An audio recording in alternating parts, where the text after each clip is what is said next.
Step number 2 is play the long game. If you're giving 110% of yourself to short-term games, you're getting micro wins that don't build up to anything worthwhile in the future. When you shift your mentality to a long-term game, and by the way, just so you understand, I know maybe sometimes I say these things and they can come across a bit abstract in a video like this, but let me just go ahead and zone it in. What playing a long-term game means is that when there's a dispute with a client or a customer, and even though you know they're in the wrong, you know that you're right in that situation. It's funny, in my life, I've had incredible relationships with my team, with business associates, business partners, and generally my wider network, because I actually have something factored in that's called a get tax. And it's part of my long-term strategy, which is like, hey, I could sit here and dispute all of these things every single time that I know I'm actually in the right, or I'm just going to accept the fact that I'm playing a long-term game. And as a part of a long-term game, there's going to be certain situations where, you know what, I'll just take the little L here for the much bigger W in the future. AKA, you don't need to win every single battle as long as you win the war. And I think one of the reasons this concept is so important is when you play a long-term game, it's basically a reassurance to yourself that, like,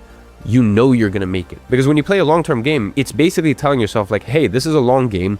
I know I'm eventually gonna win the game. So rather than focusing on these short-term ups and downs, why don't I just focus on the grand mission and zone out for a bit? And by the way, this doesn't even just apply in business, it can apply outside of business. So whether that is the way that you carry yourself day to day in business, or whether that's the way that you build your relationships, I think a lot of people, they don't think long term when it comes to relationships. Everything's just so short term minded. Oh, what can I get out of this person straight away? That's not how life works. Maybe at some of the lower levels that's how it works, but when you get into the upper echelon of society, people can see people that are playing short-term games, and what it looks like to people is a train wreck that they want to avoid at all costs. So I think truly when you decide to play a short-term game, I actually think it's quite a deep psychological trigger to yourself that, like, I'm not confident that I'm going to make it in the future. Like, I'm not confident that I will 100% do and accomplish everything I say in life. Because if you know for a fact that you're going to accomplish and succeed in these things, well, then you would definitely be eager to move forward, but you're not going to be desperately in a rush like a lot of people you see out there.